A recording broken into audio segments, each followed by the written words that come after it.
So what's going on, guys? I am Black Ops Amazing. Welcome back to another video on the channel where today we are going to be looking at some conspiracies within COD Zombies. Questions that a lot of people have about the storyline, all of them that we don't have confirmed answers to. We can theorize and speculate as to what these mysteries might mean, but a lot of things that I'm going to be talking about in today's video have been speculated about for over 10 years. So I think by now we can safely say we are probably not going to get an actual answer. But at the very least, I can tell you what I think, and also in the comment section below, let me know what you guys are thinking as well. So getting straight into it, the first theory of the day is regarding the Wolf King, and more specifically, the battle that he died in. Okay, so looking at his storyline, just going through the kronorium from the beginning up until the point of his death, we know in the beginning there was only the Ether and the Keepers. Among them were two beings who would later be known by many names. One of them was Dr. Monty and the other was the Shadow Man. On September the 3rd, 5 AD, knowing the planetary gateway to Agartha, the Apothecans sent meteors of element 115 to Earth. They believed humanity will one day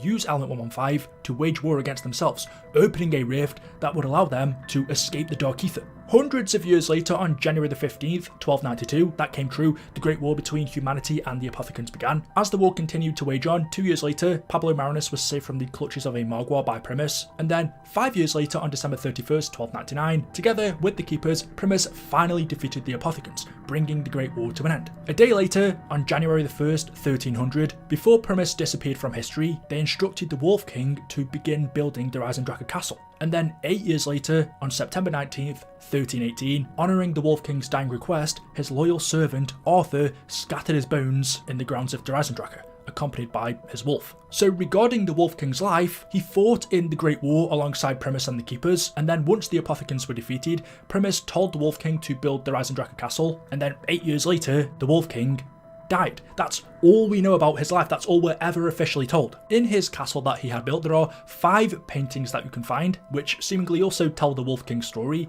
This is the first one, him sitting on his throne with his 2 wolves. The second painting is of him going into battle. The third painting, although not explained to us, I would assume is of the Great War. We see a castle in the background, which doesn't look like Der Eisendrache, an Apothecon in the sky, and then a shield and sword on the ground. And then in the fourth painting, we see the Wolf King dead, with Arthur bent over by his side, and 2 arrows in him. So with this and what the kronorium tells us, the Wolf King died in some other kind of battle in 1318. Now the interesting thing is, we don't know what this battle was, considering this was the 1300s. A lot of wars would have been taking place during that time across Europe. That was just how the world was, conquering, taking land. So the Wolf King could have died in any of the 1,000 wars that would have been taking place, but we don't know for sure that this image is of the Great War. And I say that because the shield on its own in the ground is the same one that the Wolf King had. Now, that doesn't mean it's his specifically, it's just his crest, but there was the theory, was the Wolf King killed in another war against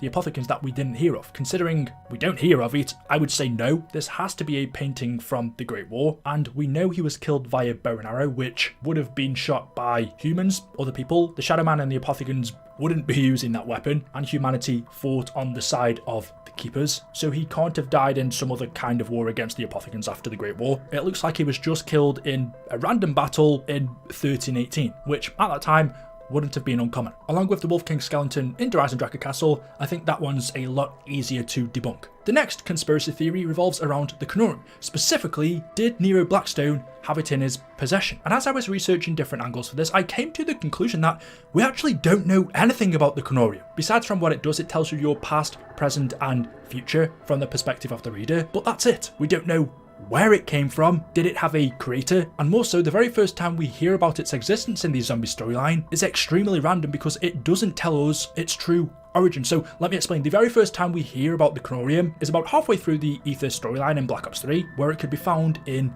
Zero base. Let me just read you this part of the zombie storyline. After Origins, after Samantha arrived in the house to Dr. Monty, he took her away, cleansed her of her corruption, and then brought her back to the house to her father. During that time though, whilst Monty and Samantha were away and Maxis was alone in the house, having observed Dr. Monty for some time, Maxis used the teleporter in the basement of his house to study and explore other dimensions.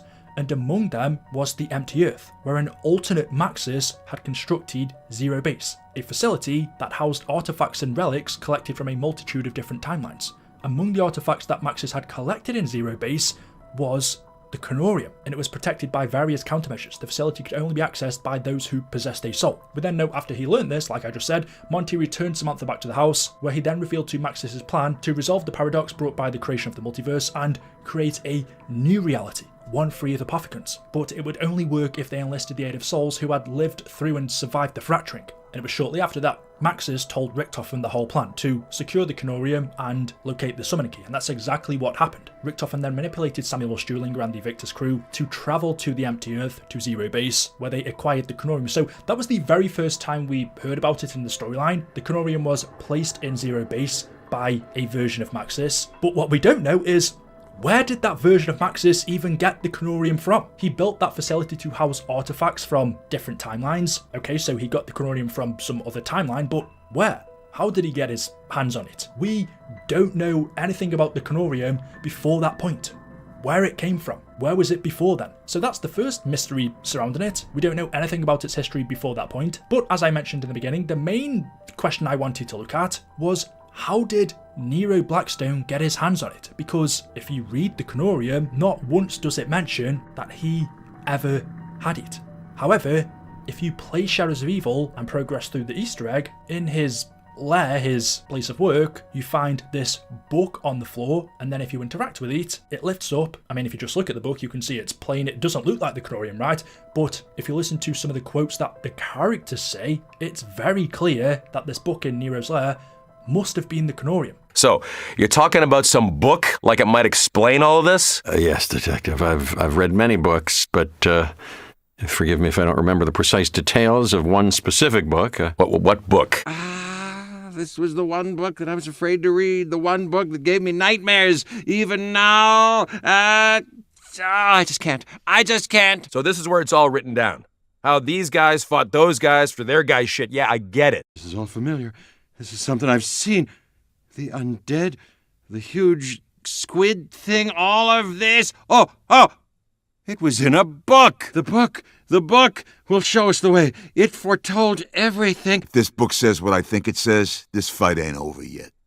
Even if we can't fix things, we can at least show them we ain't pussies. Nero says this book right here would explain everything that they're witnessing right now in Shadows of Evil. Floyd says about it, if this book says what I think it says, then this fight ain't over yet. Basically saying this book was telling us how what we're experiencing is going to end, which is what the kronorium does, tells you your future. And he even says, even if we can't fix things, we can at least show them we ain't pussies. If this was the kronorium, it would have told them they're not going to succeed, their dimension will be destroyed by the apothecants, they will die. And Floyd's saying that right here. This book's telling us we won't be able to fix things, but we can at least go out fighting. Nero also says, this is all familiar, this is something I've seen. The zombies, the huge squid, all of this was in the book that he read. This book will show us the way, it foretold everything. All of these quotes about this book in Nero's lair make it sound like it's pretty obvious that it has to have been the kronorium, even though right here, admittedly, it doesn't look like it. But what other book would have told the Shadows of Evil characters what was going to happen? Unless there's another one that we don't know of, there's nothing. So if Nero had the kronorium in his possession, how did he get it? Because there's not one point in the zombie storyline where we learn that Nero got his hands on the kronorium. Like I said, it was in Zero Base. Richtofen told the Victor's crew to get it for him, which they did. They brought it to Richtofen in the Alcatraz laboratory, and then past that point, he never lost possession of it. It was always in Richtofen's hands. So there isn't a gap in the zombie storyline where Nero could have possibly had the kronorium, unless it was prior to Maxis obtaining it in Zero Base. Maybe, I don't think that's something we can rule out. And what does kind of make me suspicious about the kronorium's timeline is we can actually see it in multiple locations in Der Eisendrache. It's right here on the desk. You can also see it here, near the teleporter in the crypt. The kronorium shows up multiple times in Der Eisendrache, but that's not possible. However, it's there, we can see it. I do think at this point, because it hadn't been revealed to us, Trok were just teasing it to us, but storyline wise it makes zero sense. And another thing which I found quite interesting, all of the Shadows of Evil characters lived in Morgue City, they were all residents here, and well, if you listen to one of the radios from the reporter who travelled to Morgue City to interview its citizens, this is what he reported back. Hey Mr. Rapt, so I went by the market again today. For some reason the fruit seller was much more talkative. Even if what he said was more than a little crazy. He told me that when he was a boy, his uncle would get drunk and start talking about how a dark force cast its shadow over the city. How good and evil were battling right on our doorstep. And that the only thing holding back the forces of the apocalypse was, The Ancient Order of the Keepers. Well, even if what he said was more than a little crazy, I'm not sure he was. Even though they're scared, or maybe because they are, people are talking more. Asking around, I've heard more than a few whispers about this Ancient Order and the Keepers. I think it's some kind of cult. They say you can hear them chanting sometimes. From beneath the city. There's all these rumors about human sacrifices and freaky shit that even the police won't investigate. Because they've been paid off, or because they're too damn scared. I'm not sure what to believe anymore. So besides from Nero knowing about the existence of the Apothecans and the Keepers after reading it from this book, even other random people living in Morgue City knew about the Ancient Order of the Keepers, saying they believed it was some kind of cult that lived beneath the city without reading the kronorium. So it seems like, besides from Nero, pretty much everyone here had some knowledge of things that they really shouldn't have. So was this book Nero had in his possession the kronorium? If the answer's no, then what else could he have possibly read? I can't think of anything. And if the answer's yes, how did he get his hands on it? Because there's no point in the zombie storyline where such an event would have taken place unless it was before Maxis had it in Zero Base, but we knew nothing about it before then. The next theory of today is regarding the Mob of the Dead plane and the 4 mobsters. Al, Billy, Sal, and Finn. In Mob of the Dead, they build the plane on Alcatraz's rooftop, and then they fly off and shortly after hit the Golden Gate Bridge, where they crash, land on the ground, come across 4 electric chairs that they sit in, and they get sent back to the island, repeating their cycle where they build the plane on the rooftop again, fly away, crash into the Golden Gate Bridge, and repeat and repeat. So we know they fly through the sky for a very short amount of time in San Francisco, where Alcatraz is located. However, in maps such as Zetsubo no Shima, Shadows of Evil, and The Giant, we also see the plane in those maps. In Zetsubo no Shima, it appears out of a rift in the sky, flies for a couple of seconds, and then disappears through another rift. In Shadows of Evil, it flies directly over our heads, and in The Giant, you see it landed on the rooftop of the main building. Now, this isn't the conspiracy theory. We know what happened. Due to temporal rifts created by the fracturing of the universe, we see objects appear in places that they shouldn't be. So as the plane was flying through the sky in Mob of the Dead, it entered a rift and then was spat out in the sky in Zetsubo no Shima. And then seconds later, it disappeared again through another rift, probably being spat back out in Mob of the Dead, or maybe in Shadows of Evil. Although we don't see them, you would assume the mobsters are on the plane whilst it's flying. But as you can see, the situation in The Giant is a little bit different because the plane isn't flying. It hasn't been spat out of a rift and then entered another one, straight back to where it came from. It's actually crashed on the building, and it's still here. However, Al, Billy, Finn, and Sal are nowhere to be seen. We can see the plane, but not them. And you would assume if they entered here with the plane and the plane didn't leave, then they didn't either. So where are they in this universe? What happened to them? Well, the only thing that we really have to go off is a cipher in Gorod Groovy, which is this one up on screen that, once translated, said, "It was a strange flight. The plane crashed. We passed through time and space, in a way, flying over areas that shouldn't have been there. There was no sign of any remains. I don't know where it landed. Honest." Comparing the wording of this to ciphers in Blood of the Dead, this one was from Billy Hansen, and you can see right at the end, he's written, "I thought about letting it go for a second. Honest." So this cipher in Gorod talking about a strange flight and the plane crashing, but there being no remains and them not knowing where it landed, is from Billy, and we can only assume he's talking about the plane and the Giant. So it was passing through time and space, it crashed, but Billy doesn't know where it landed. How that's even possible, I don't know. Did it crash land on the rooftop, causing him to get thrown off and become unconscious, then waking up and not knowing where it was? What happened to the Weasel, Sal, and Finn? Did they make it out alive or die? And if they crashed here, that means they must have stayed here, but we don't see them anywhere in the Giant as we're playing. So did they just wander off? Did they get killed by the undead shortly after? We don't know what became of them after they crashed in this universe. I suppose you could say, does it really matter? Because the zombie storyline was a cycle, so either way it would have gotten reset, but it's always interesting to theorize. And this last theory is about the first one. Is this the god within our Call of Duty Zombies universe, or I should say multiverse? There has only been one time where the first one has been mentioned, not to be confused with the One, which is another name for the Forsaken. In Black Ops Cold War we heard that name quite a lot before we ever knew who the Forsaken actually was. Before his official name was revealed to us, we were told that within the Dark Ether there was something called the One, who was the Forsaken, but that isn't the first one. These are two totally different creatures, beings, whatever they are, because, well, we don't know. And like I said, that's because to the best of my knowledge, we've only ever heard of the first one once, and that was from a cipher that you could find in Gorod Karovi. It read, Kronorium Excerpt 349561223. The summoning key is one of the oldest artifacts in all creation. It was used by the first one to mix all the dimensions with life, giving each one its unique balance. Under certain circumstances, it has the ability to form bridges between dimensions, allowing the transfer of life forces back and forth. It resides in the 63rd dimension of creation. The summoning key, which we know is one of the oldest artifacts in all creation, was used by the first one to mix all the dimensions with life, giving each one its unique balance. Now, because this was the only time we ever heard of any reference to this first one, that by the sounds of it pretty much created life, I never really gave it too much thought. Also because from what we know about the summoning key, it was created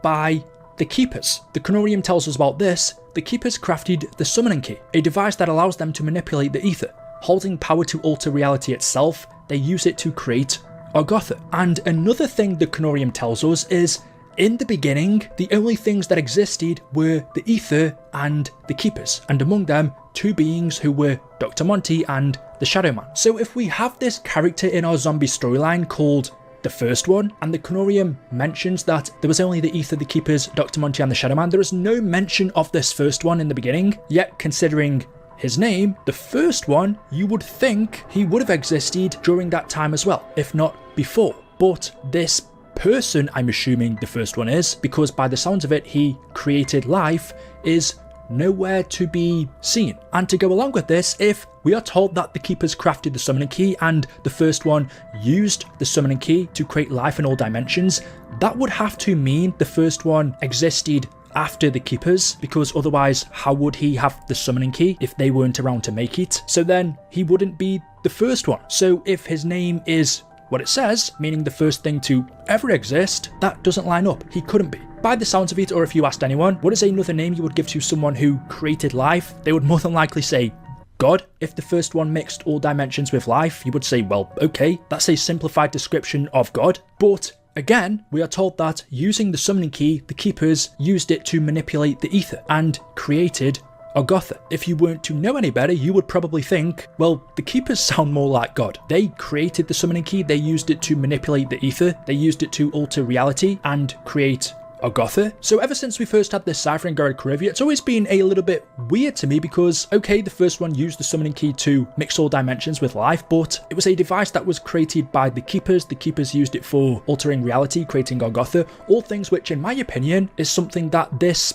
godly figure, the first one, should be doing. And so one thing until this video I've always questioned about this is, because it's a cipher, was it incorrectly deciphered? When it says it was used by the first one, is that supposed to say it was used by the first ones? And we know the first ones would be the Keepers. To me, that would make more sense with what we know about the zombie storyline. The Keepers, along with Dr. Monty and the Shadow Man, were the first ones. But we were actually never told in the kronorium that the Keepers mixed all dimensions with life. That's only ever mentioned in this cipher. And well, as I've just mentioned, it wasn't just the Keepers who existed in the beginning, it was also Dr. Monty and the Shadow Man. And Dr. Monty specifically has some godly powers. According to him, we don't know how true this is because he's lied to us an awful lot, but he created free will. You see, the thing is, I'm meant to stay on the sidelines, not really supposed to get involved. Free will and all that stuff. Oh, that was my idea, by the way. However, I do see stuff now and then that makes me go, ooh, that's not good. I really should do something. But the thing is, all I can really do is give things a little nudge. Sow a seed, plant an idea, see what grows, see what sticks. As you just heard Monty say, he says, I was meant to stay on the sidelines, I'm not really supposed to get involved. Free will and all that stuff. That was my idea, by the way. If Dr. Monty gave us people free will, surely he would have to be the creator of you in order to give you free will, making him pretty much God. Along similar lines, another thing Dr. Monty tells us in Gorod is that he receives messages from people, which alternatively would be prayers. It's too much information sometimes, know what I mean? I know you must be struggling to take it all in, but can you imagine how I feel? I've got heartfelt prayers for the angels, dying people's wish lists and letters to fucking Santa coming out of my bleeding ears. And it's hard to keep up, honestly. I hardly ever get any time for myself, or even just time to stand back and appreciate all the good that I've done. And now, I've got the bloody Shadow Man and the Apothecocky Cons throwing an intergalactic spanner in the works. Everything that he told us, if he's not lying, would make you think Dr. Monty 100% is God. If he gave people free will, if he's receiving prayers, you would have absolutely no reason to think otherwise. And just to confirm it, this is the final thing he says. I made an app once. At least I think that's what you call it. It started off really simple. All people did was press a button to indicate whether or not they'd had a good day. I tracked the data for everyone in the world. I mean, it was meant to help me understand people. It worked. But even in its simplest form, it was too much to take in. It actually made me depressed. It's hard trying to please everyone. Oh, I'm getting worked up, honestly. You have no idea how hard it's been from my side. Sorry. Keep up the good work.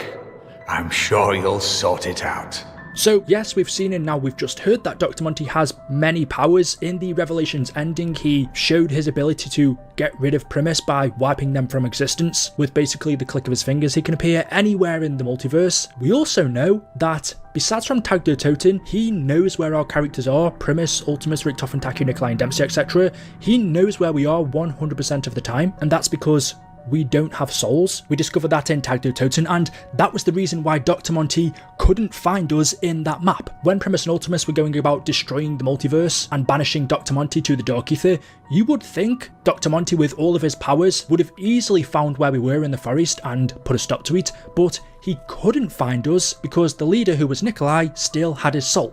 That was the reason why in Blood of the Dead he was made leader of the group, who replaced Richtofen. All three of the other characters had lost their souls. Richtofen in The Giant, Dempsey in Der Eisendrache, Takio in Zetsubo but at that point we hadn't yet gone to Garrod Kuruvi, so Nikolai still had his soul, meaning he was the perfect leader to replace Richtofen. Dr. Monty wouldn't be able to find them because he can only track people who don't have a soul. Nikolai did. But in relation to this video, that's important because it shows Dr. Monty is extremely powerful. Everything I've just described are godly powers in my opinion. And for me, the final nail in the coffin, unless everything that he's said is a lie, was this. Alright, so you've got this universe, this big, changey, already volatile universe, and then you shatter it with a hammer, a metaphorical hammer, and it cracks and splinters into a million other universes, all coexisting at exactly the same time.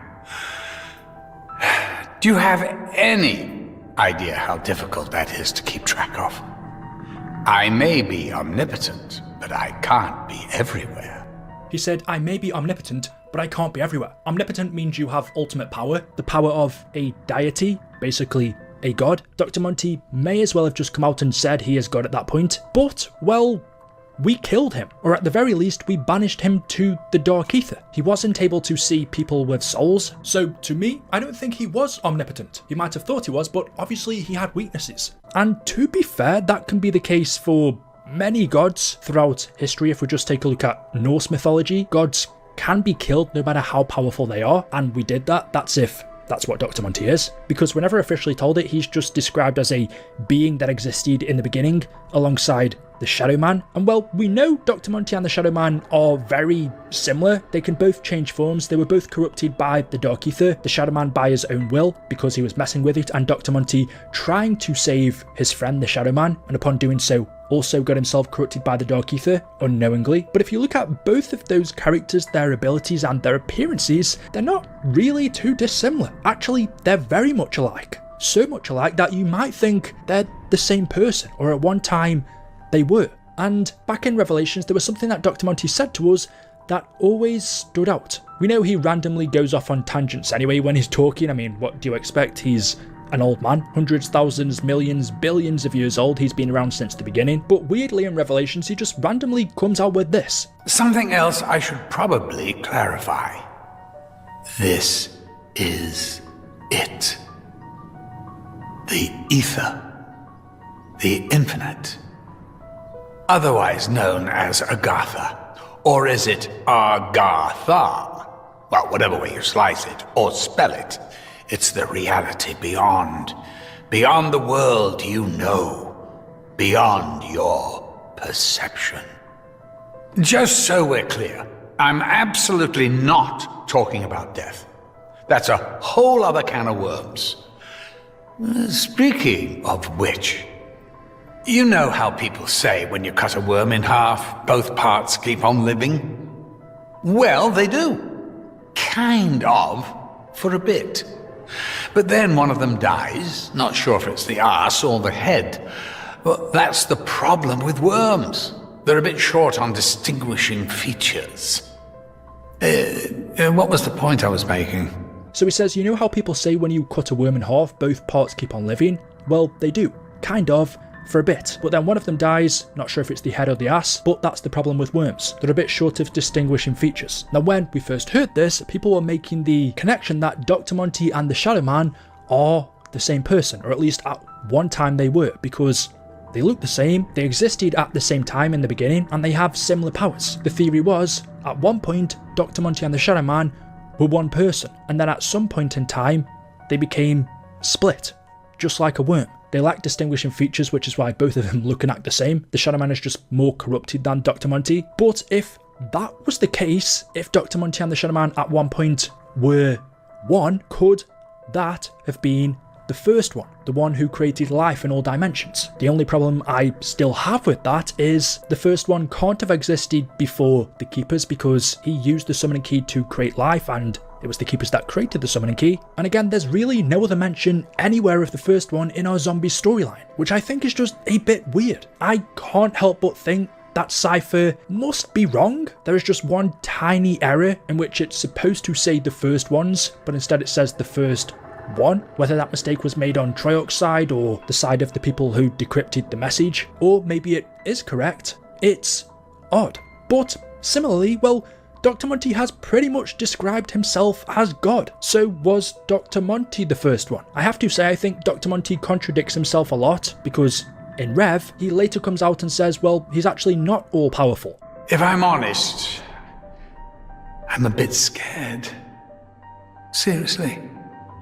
Brown trousers time. I mean, I know it's the same old story. The forces of good and evil battling it out. Yeah, but no one ever tells you how much hard work it is. You know, I'm not all powerful. It's always been a struggle to stay on top of it. Now more than ever. If it had been entirely up to me, it would have been a lot more straightforward, I tell you. Do what you can, eh? So it started by saying he's omnipotent, and then later on said, well, he's not all powerful, but if it had been entirely up to him, things would have been a lot straightforward. Dr. Monty saying what he just said makes it seem like, well, there was someone else who was making the decisions as well. It wasn't just him who was left to stay on top of things, it was someone else, and that someone else can only be the Shadow Man. And I would have thought if Dr. Monty was God, then he wouldn't have needed a cycle, because it was the cycle that kept him alive. This doctor, he tells me one more thing. He tells me he realizes that Dr. Monty is not inherently evil. Dr. Monty, he says, is trying to save the multiverse the safest way he knows how. By forcing us into this cycle, our story will never end. But also, his universe and his existence will be guaranteed. I can't blame him, he says. Dr. Monty is much like you and me.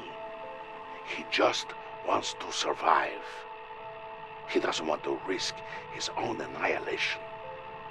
I tell him, well, if we are doomed to meet here again and again until the end of existence, perhaps there is something we can do to change that. He looks at me with a smile and says, I think you are right, old friend. This is a topic that I've never made a video on. I've spoken a lot about Dr. Monty and the Shadow Man, but never in regards to Dr. Monty actually being God. More of him just being someone who existed in the beginning. So let me know what you guys think about that one in the comment section below. Who is the the first one. Anyway, there we go, 4 different theories within COD Zombies. As always, hopefully you've enjoyed the video today. If you have, a like rating is always appreciated. More so, if you could click that subscribe button, that really helps as well. Leave any questions you have in the comment section below, and I'll see you guys in the next video. Until then, goodbye.